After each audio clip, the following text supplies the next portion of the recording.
happiness, happiness, the greatest gift that I possess. I thank the Lord that I've been blessed with more than my share of happiness. G'day, Doddy. Great. By Jove. How just come knockerating. To hear that again. That was 1963 or 64. It's 40 years ago. You've had some big hits. I was very young. That was me. Yes. As I was trying to say, you've had some big hits, haven't you? Oh yes. I've had about well over 30 songs in the top 20. Yeah. The big ones were Happiness, Tears, The River, Think of Me Wherever You Are, Broken Hearted. Yeah, I was very fortunate, Ed. I was very lucky. In those days, in the 1960s, most entertainers, you were given a song by the music publisher or the record company. They are, go on, make a disc of that. And you have to do it, But I was able to choose my songs. So, because I was given lots of songs, and the people at EMI were very kind, and the man called Jimmy Phillips, who was a music publisher, they were very good, and they used to give me 3 or 4 songs, half a dozen songs a year, and I'd pick a couple out. But I picked some marvellous songs, wonderful, but also I wasn't the greatest picker in the world, because I turned down, for instance, I said, no, it's too much like Down by the Old Mill Stream, and it was, I love you because you are... yeah, I turned that down. I also turned another song down. I said, no, it's really like a Sally Army song, this.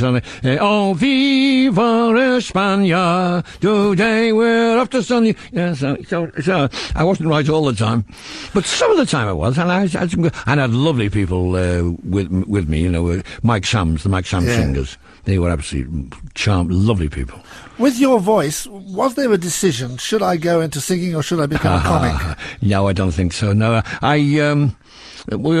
love singing. We all love singing. We're all very musical. We all love singing in our house. We had to because there's no lock on the bathroom door. But we all love singing, and we came from a very musical family. My father, he had a musical ear shaped like a trombone. No, it wasn't. No, he did. He played the saxophone, which is an ill wind that nobody blows good. And we all loved singing. And I was in the church choir till they found out where the noise was coming from. So I genuinely, but no, it was the comicking. When I used to go to variety bills, my father used to take us around to different theatres. I noticed that the engine driver, as a little boy, I noticed that the engine driver of a variety show was always a comedian. So that's what I said to my dad when I was about 11 or 12. Dad, how do you comede? And he told me. What was your first paid gig? First paid gig was St Edward's Orphanage, on a Christmas day. It was about half a mile from where we live in Nottingham. And the Father Superior called me into his office and he gave me £0.50. See, which was and I tied it up in ribbon, and that was my first pay. Then about a month later, the headmaster of the school, I was at the junior school, in Nottingham, invited me to do a parent-teachers social. And for that one, he gave me £1. So you see, I learned a very, very important lesson in show business, Ed, how to take a cut gracefully. You've got to take a cut gracefully. Listen. For the benefit of our audience... I wasn't a comic in those days. I was a ventriloquist, wasn't I? Yes. See, he'll tell you. It's Dickie Mint, he's sitting here. For the benefit of our listeners, Ken and I have spoken on a number of occasions, and I've never actually ever got through the interview. I just think you should know this before we start. You did. I did. I let you say good evening, and good afternoon, good morning, according to which time it was going out. Well, if it were transmitting. I never made fun of you because you weren't of this country, are you? I mean, you're from... yes, the antipodes. For another land, of course. You seem to be losing a little bit of your brr now. At one time it was hello, Ken. Well, you know what I mean. G'day, Ken. How are you? Good day. Nice talking to you. But now you're going more of a brumming, aren't you? Well, I've been in Birmingham a long time. You'll be talking about Enoch and Eli soon. I'll get you some lessons, electrocution lessons from Tommy Munden. What are your... he's a great star. What are your accents like? You're pretty good, aren't you? Not bad. It's all to do with how you hear them, and then you try to reproduce them. Yeah. Some people are better than others, but I can do most of them, and it comes in very handy because I can tell Enoch and Eli jokes. And then when I go up north, why, you're a canny lad, Michael Owen. Oh, don't they say a word about Alan Shearer, Michael Owen. So I knew the Geordie, and hey, then you know, hey, good crack, hey. So yeah, you get, and then like further down south it are, my dears, hello my lovely, hello my handsome, and that's the men to each other. But this is all part of identifying with the audience anyway, and doing a bit of that sort of material wins them over pretty quickly, I'd have thought. You have to learn to points of reference, points of contact. You have to talk something relevant. That's what it is. So when in Rome, do as the Romanians do. So I was. That's where the Diddy Men came from. The Diddy Men came from. Somebody said to me once, about 1954, 55, soon after turn professional. You know, Dodd, he said, you get on very well with children. I said, yeah, I went to school with them. You know, he said, well, you ought to find a point of contact. So lo and behold, I went out down the bottom of our garden to think. I often do that. I often go to the bottom of the garden and wait until the tortoise gets there, then turn it around the other way. But and all of a sudden, I saw these little men. Go on. Little Diddy Men. Yeah. And that's where they all came from. I was, at the time, I was doing your job. I was doing a radio, presentation. And, thank you. I was doing radio presentation. And, I was doing Housewife's Choice. I was the first comic to do Housewife's Choice. Yeah. And I was and I got told off for not playing enough records. As many. Because I used to say, and here is a song, a record for all those men who are driving past work. And the Diddy Men were, so that was their debut. And so I realised I'd have to get them an Englishman, an Irishman, a Scotsman and a Welshman, and all the others, you know. Yeah. That's great. Now, as I've been trying to say since we started the interview, just cut it out. Just cut it out. I was watching Kenneth Branagh's Hamlet on the box a little while ago. Kenneth Albran, yeah. And who should turn up? Miming. As Yo. Yes, Yorick. He phoned me up, Kenneth Albran phoned me one day and he said, Ken, how would you like to play in Hamlet? Well, I said, I've got the legs for it, I can do it, No, it's not Hamlet. How would you like to play the part of Yorick? I said, he's a skull. Ah, yes, he said, but we're going to show him in a flashback in the film when he was fully fleshed. So there I'm standing one day, in this huge banqueting hall, this huge camera. So the camera, the crane and all, and about 6 or 7 people all hanging onto it. It looked like it was the size of a people carrier, crapping round the table, and right opposite me is the beautiful, voluptuous Julie Christie. To my left is Derek Jacobi, and to my right is Brian Blessed, and then the junior Hamlet over there. And he said, well, would I? He couldn't actually put words into my mouth because we can't invent words for Willie. But he said, would you tell some jokes? So I'd sussed that I would have to do this. So I got I'd swatted up on some actor and actresses jokes, So, and of course the actors around the table, they were hooting and laughing. If anybody's ever takes the trouble to try and lip read, I'll be in trouble. But it was very enjoyable. Tears. Except getting up in the morning. God, you've got to be in the makeup chair about 6:30. On an earthly hour. Oh dear. They're shepherd's hours.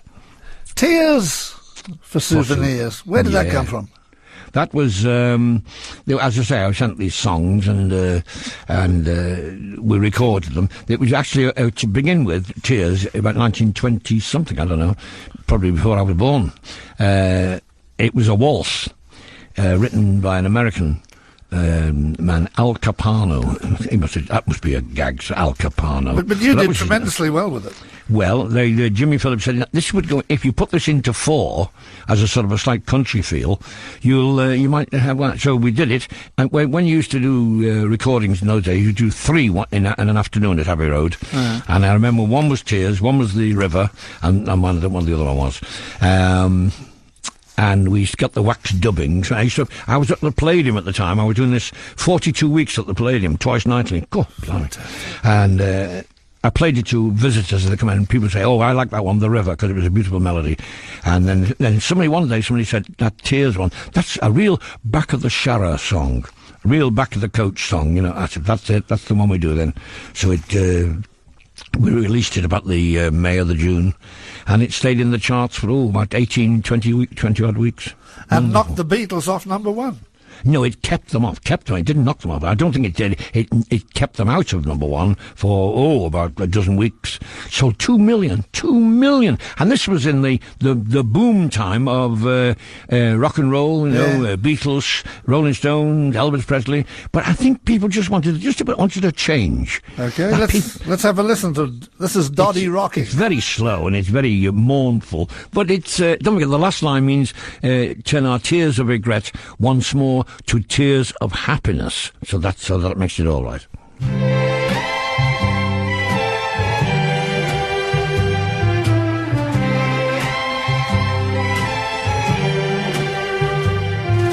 Tears for souvenirs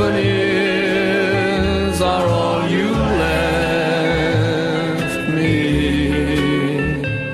Tears, 1965, that. Yeah? 1965, the same year, I came to the Birmingham Hippodrome in pantomime, Humpty Dumpty, and the record still stands. We ran right through till, I think we gave Easter eggs away on the stage. Really? And it was a great show. We did Humpty Dumpty there. Earlier we mentioned your appearance in Hamlet. Can we talk about what happened when you went to Stratford to deliver a lecture? Yes, they phoned me up from the Royal Shakespeare, and they said, "Would you like to come and give us a lecture, a penny lecture? Will you give us a talk on comedy?" Well, I thought they were kidding. I said, "Yeah, me?" I said, "You, me?"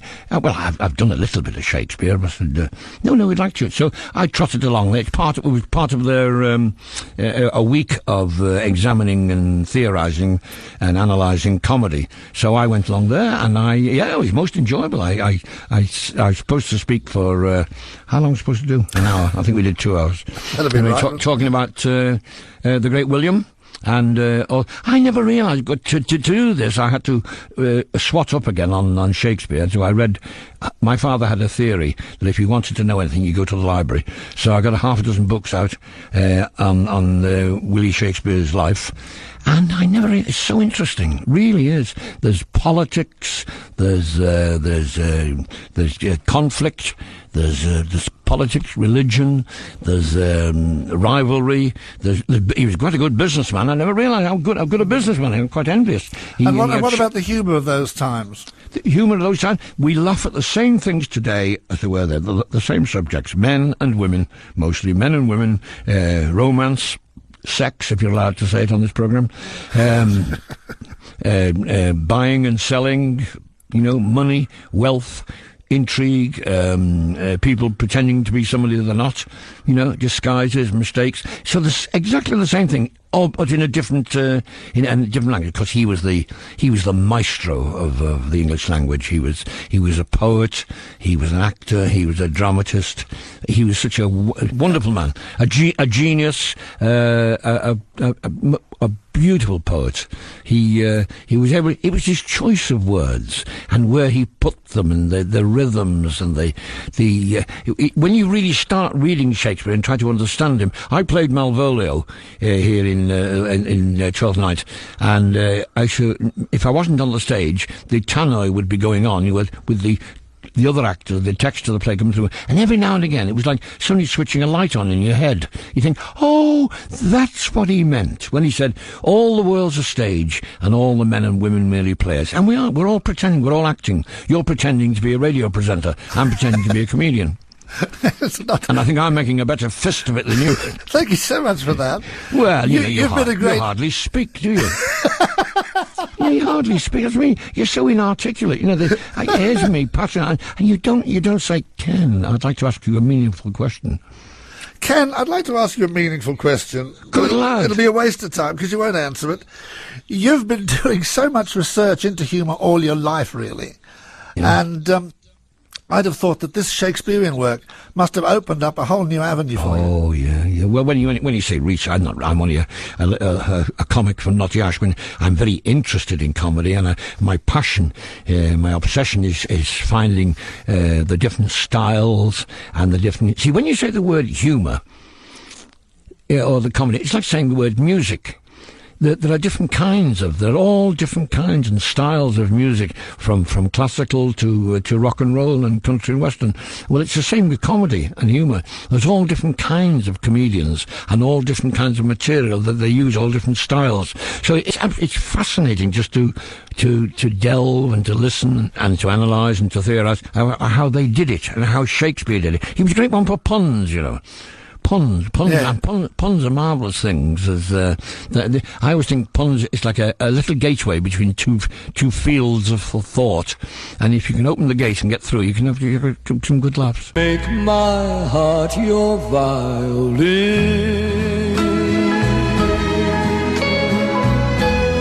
Wake now and tell me this. In the music of a kiss,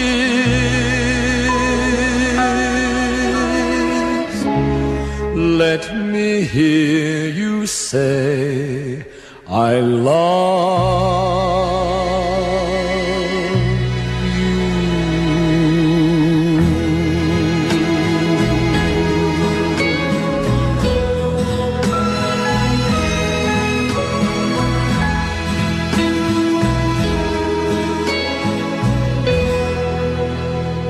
Ken Dodd, Love is Like a Violin. Ken, that was another one of your big 60s hits. Yeah, that was the one. That was the first number one. Very precise, very slow, but very precise. Because that was the way people did sing in those days.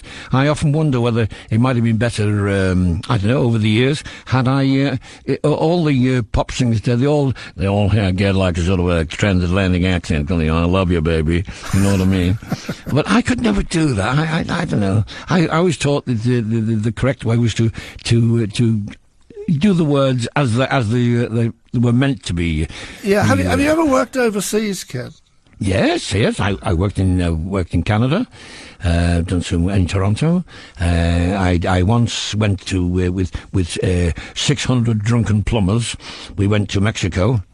This was a special trade thing. Yeah. If they bought so many back boilers, they were given a trip to Acapulco. So I was booked as the turn. I was booked so. Have you ever tried to crack America or anything like that? No. Well, no, I haven't. But I have played to lots of American audiences at the Palladium, because the Palladium is the star. When you play the Palladium Theatre is the star, and they get all different groups, several nights. Don't forget, I was there from Easter until Christmas, and during the season, twice nightly, 3 times on a Saturday. 3 times on a Saturday. The entire theatre would be booked out, and you'd know when the Yanks were in, because as you went on the stage, you were blinded right away by a brilliant flash of light, because all Americans wear spectacles, whether they need them or not, and all Americans wear glasses. Even the ladies wear the ones with the diamante wings at the side. So everybody was sitting there and all the light from the stage would bounce back off this sea of glass. And you'd say, oh, they're in. Now, some nights you'd go like a rocket. You know, the Yanks would, they'd lap it up, they'd love it. And other nights you'd really struggle to fight them all the way. Do the Americans laugh at the same sort of things that we do? Yes, or do you have to work harder? No. Well, you might have to swap some of the idiom, some of the language round. You know, they don't ride in lifts, you know, they ride in elevators. And, you know, there are certain things that you'd have to change. But we soon got used to that. That was okay, yeah. Well, they're all right with your surreal stuff, because you can be totally surreal when you try. Don't forget, they get some wonderful, wonderful comics. Emo Phillips and people like that. Oh, absolutely. And who's that wonderful man who... this one coming up, but he just did a lot of... He just sort of stands there and comes out with all these crazy lines all the time. Well, I think we've got to admit the Americans invented lunacy. It's anything craziness, unless it could be the Australians, of course. You know, what's this? They do everything upside down. What's this painting story of yours? You're going to be. Oh, man, yes, you're going to be hung. I am hung. I'm in the National Portrait Gallery. A gentleman called David Cobley followed me around the country doing sittings and all sketches and things like that. And he produced this wonderful sort of portrait of a comedian who's just come off stage, shattered. standing there in his vest and wondering how some of the gags went, how some of the jokes went, why they laughed and why they didn't laugh. And it's a great sort of puzzle picture, great enigma, I think, because you don't know what he's thinking. I know what he's thinking, but and he's just captured the moment, captured a wonderful moment. And the National Portrait Gallery, the people there, they thought it was these things. I think he's the director, Shandin Earn. I think he'd seen it at an exhibition, I think in Oxford. Yeah. And he said, right, we'll have that.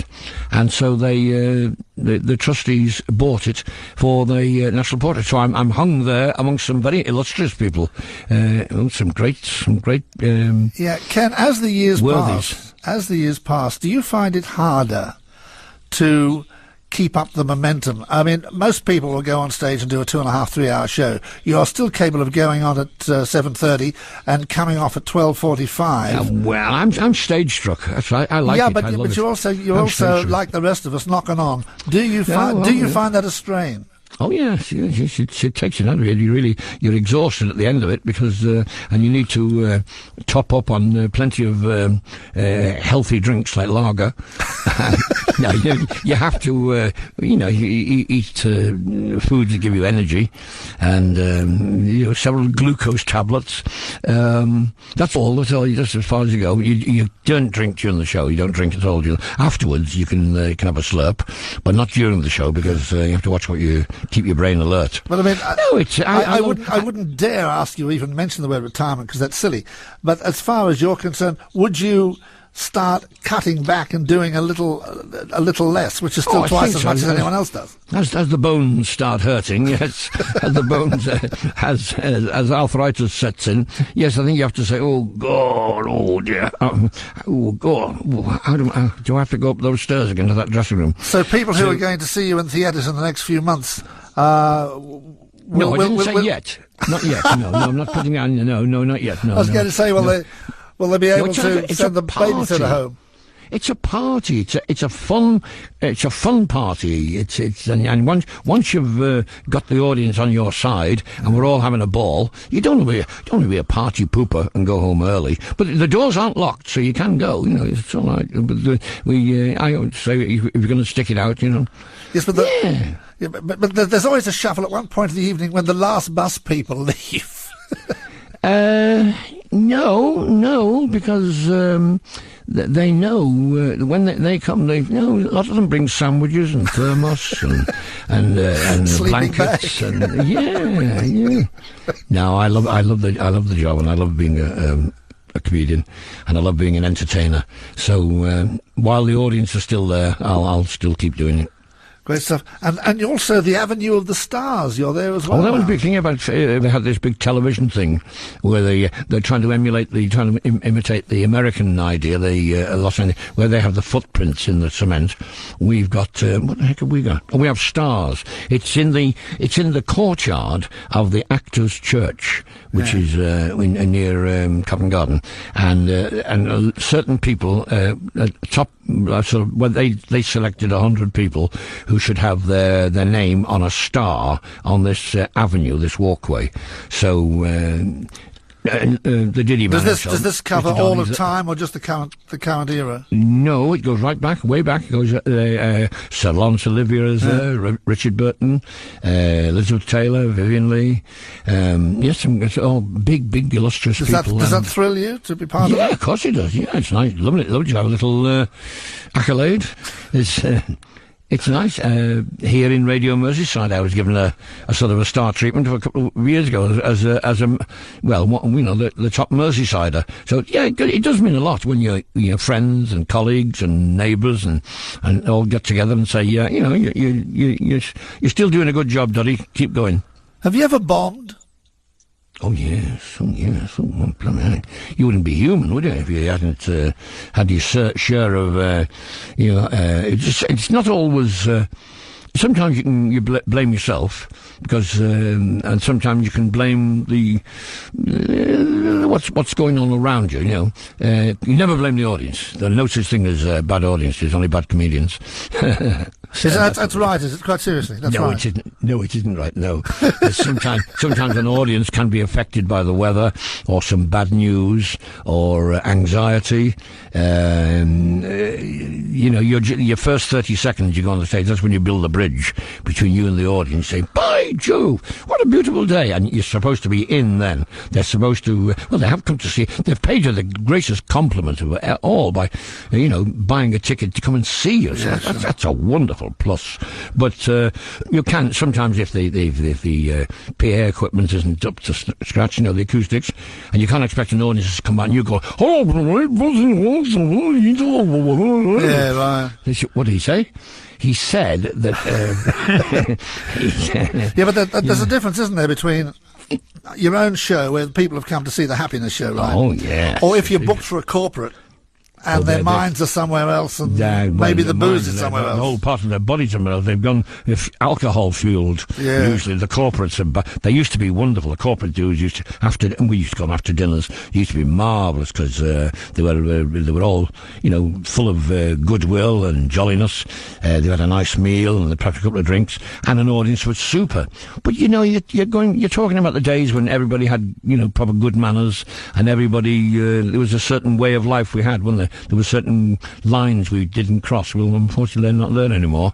So now you do a corporate do now, and oh God, it's like performing in the middle of a riot. You don't enjoy them that much, I'm picking up. No, I don't. No, I don't. There's a lot of artists, and many entertainers now won't touch a corporate do, because they're like little boys let out from school, you see. They're 9 times out of 10 it's usually middle management. They're the worst, middle management, and they're away from home. The wife isn't there, you see, so they really do, they behave like adolescents. They are, but the wheel will turn again, because I think people will realise, young people will realise that you only get out of life what you put into it, and you don't expect people to bother with you if you treat them with respect and courtesy. Now, you were saying there's different sorts of humour, and different people do different sorts of humour. Are there sorts of humour that you object to, or is funny? Oh, I think everything's funny. It's funny, but you have to, you're like a chef. you don't dish up a meal of codswallop to a discerning audience. So you have to you edit out all the things that might offend. Because my job, I'm an entertainer. I'm not. A lot of people go on in the media, and they style themselves as comedians, but they're not really. They're really pursuing an agenda, aren't they? They usually either political or something else, but they've got an agenda. They're really sending a message out, and all their humour is slanted to a certain way. Well, no, I'm not. I'm an entertainer. My job is just to get laughs. My job is to make people laugh. Yeah, but also, we've heard people get laughs. I wouldn't tell any jokes about that. I will not tell religious jokes, and I don't even like them myself, so I won't even listen to them. Yeah. I won't listen to any religious jokes. I won't listen to any jokes about people who are handicapped in any sort of way. No, and I certainly won't listen to any. But what about the F this, F that humour? Well, that's abhorrent, and you can't use that. Oh no. You can't use that, no. A lot of people do. No, it'd be very offensive. Yeah, I know they do. I was watching some last night, and I wondered why he was doing it. A couple of comics were doing it. 3 comics were doing it. And he comes on, he was effing and blinding, and then the 2 guests he had, they were effing and blinding, and it was completely unnecessary, because they were quite good comics, actually. Some of the stuff they did was very good, very, very sharply observed. But, but I don't know, they seem to use it as a sort of, they want to communicate with that audience, and they think, see, comedy is a mirror.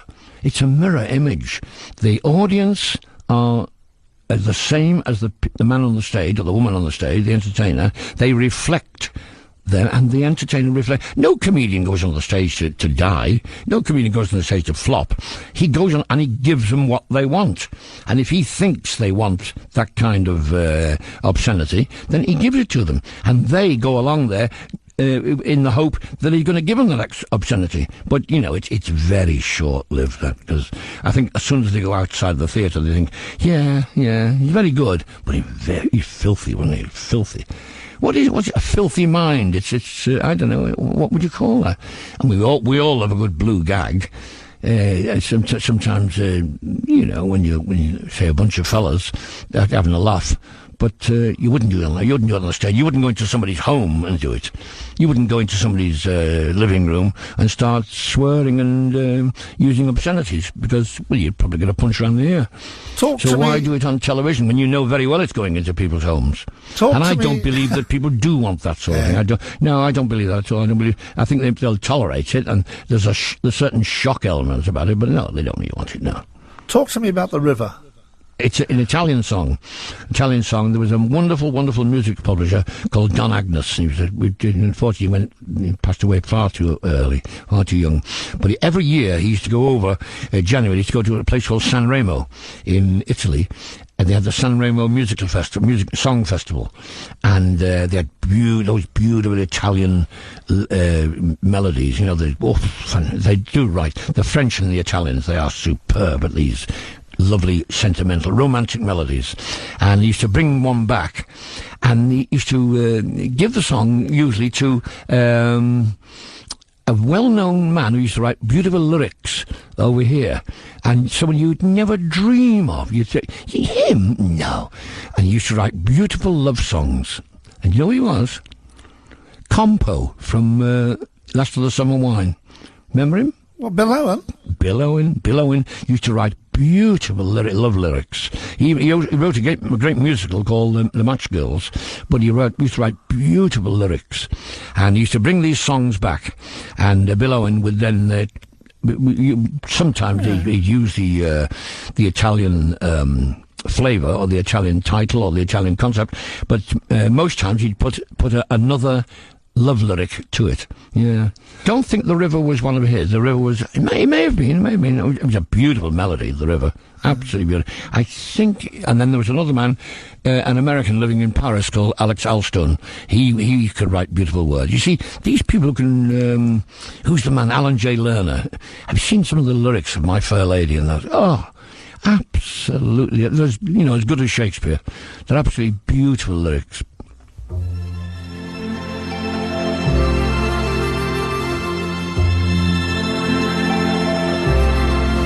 So still runs the river on its journey to the sea. So still beats my heart, for you're far, so far away from me. So still runs... Ken Dodd. Young man. Talk to me about your teeth. My teeth? Oh, yes, well, they're still there. They're still there. They're hanging in there. How did you get such decorative showbiz teeth? Well, that was through trying to ride a bike with your eyes shut when I was a young lad. Seriously? You can ride a bike with your eyes shut as far as the curb. Then you go over the handlebars and land flat on your face. Yeah, so they were sticky out, and they've come in very handy, because people with prominent teeth are always smiling, you see. You always look at them, they're smiling. Hello, by Joe, what a beautiful day. And so people react to it. Yes, but these have come in very, very handy, these choppers. You're a great reader, aren't you, Ken? Yes, that's the. I think that's the one hobby that I really enjoy is reading. All kinds of things. I read everything from the best ones I like, of course, are books about comedy, humour, acting. Great actors and actresses, great writers of comedy and plays, and of course the performance. And then I admit I do dabble. But only dabble in a very amateur way in sort of psychology, and the reason why we laugh, and the things we laugh at, and it's very revealing. The things your sense of humour says a lot about you. Yeah. You've got a giggle map of Britain, haven't you? And you know in what areas what is funny and what isn't? No, I don't. I think I can try. What happened was when I turned pro, before that I'd been a salesman, knocking on doors saying, "Good morning, madam. Could I interest you in a bucket?" And I used to keep notebooks, of course, how many buckets had sold, how many bottles of bleach and that sort of thing, liquid soap, and I had my own brand, KD brand, by Jove, and also scrubbing brushes and cups and saucers. Used to sell all that sort of gear, and. So when I came in on the stage, my first job on the stage, Nottingham Empire, September the 27th, 1954, and then right round Sunderland, Middlesbrough, Glasgow Empire, and then Birmingham Hippodrome in variety, and then Birmingham Hippodrome in pantomime, then down south, all around there. I used to keep notes about how each joke was received, you see. And over the years, all these notebooks, if you look at them and you try to analyse them, you come to an accommodation. So you get to the point that you know that every one you're delivering is a hit. No, is a good one, do you? Oh, that'd be nice, wouldn't it? No. It never fails to amaze you. The jokes, the gags you think are surefire and brilliant. Sometimes, nothing. Tipped off stage. And then the ones that you think, that's just a stupid little pun. Whoa, away we go. Yeah. So you never fail to be amazed. You can just have a feeling about a gag, a feeling about a joke, or a feeling about a line that you've either you thought up or one of the lads who helped me. I've got a very good lad who helps me in Coleshill, Cole Barry Reeves. Yeah. He writes good stuff. But can you walk down the street now and be left in peace, or don't you want to be? No, I don't want to be. I mean, when you say left in peace, nobody assaults you. People are very kind. I'll walk out of here in a few minutes' time, and hopefully I'll walk down Whitechapel here in Liverpool, and people say, "Hello, Doddy. How you doing? All right, okay, Doddy. Oh, Doddy. How you doing, Ken? All right, yeah." Some artists, as you know, don't like to be approached. You're certainly not one of those. Oh, no. It can. There are times when you do want to be left alone. If you're thinking, and there's nothing worse. I think when you're enjoying some romance, a little bit of romance, somebody taps you on the shoulder. No, I don't think that's very nice. Do you mind, please? I'm just at the very. Yeah, well, can I have the autograph? Never mind the autograph. I've got this young lady here. Yes, but can I have the autograph? Oh, dear. Yeah. Well, pass it me. Do you mind? No, at all. Right, so I'll tell you. What's the future, Ken? Future? I hope the future's full of plumptiousness, and I'd love to keep going as long as I can. You're going to keep working into your 80s? Yes, well into my 80s. Oh, yes, at least. But it depends on the old machine, doesn't it? When the machine stands up, it's doing okay at the moment. How is the machine? Is the heart good? Yes, the heart's good. The breathing's a little bit too wheezy. I sound like an accordion band sometimes. I don't smoke.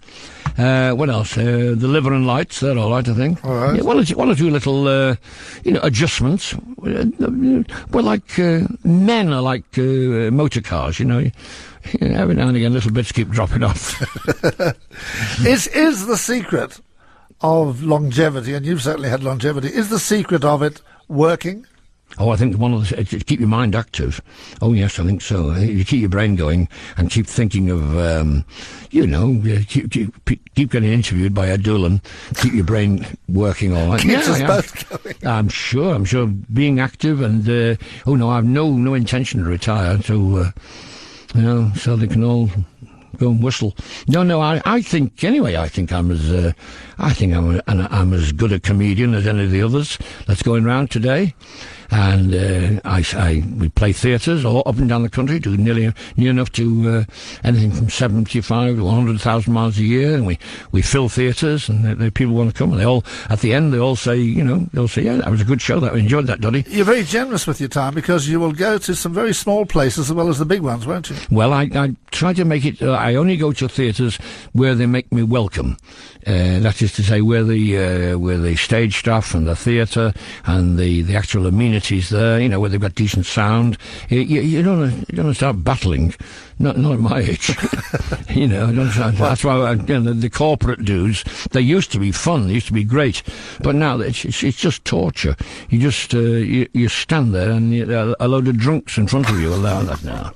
No, that's going to have to address the. I love a drink and you love a drink. We all love a drink, but really. And we're still looking forward to 5.5 hour shows, are we? You do it well. I don't know. I'm not the only one on. There are other. That's why I always bring a variety show with me. I always bring other artists with me. It's 2, 3, artists with me, because I believe that variety, as a word, think about that word, variety. A lot of people think it's been around a long time, but it means. What it really means is a variety of skills.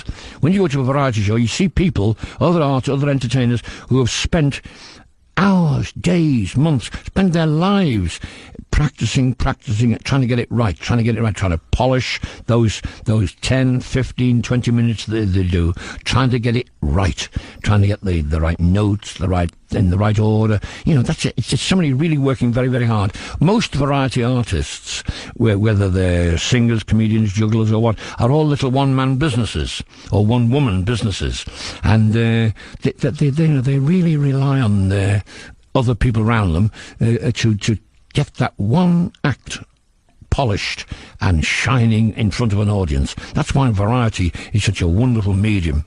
Ken Dodd, it's been a delight. Young Ed. Well, it's nice to have you over here, as it were, from the Antipodes, and it's nice to see that you another point of view, as it were. Well, you need somebody to beat at cricket and football, don't you? No, oh dear, I wasn't going to mention that. I wasn't going to mention that. Ken Dodd, we thank you. Nice to see you're still gainfully employed. I'll have that tickling stick of yours refluffed, because it must need refluffing now, the way you use it. Ken Dodd, we thank you.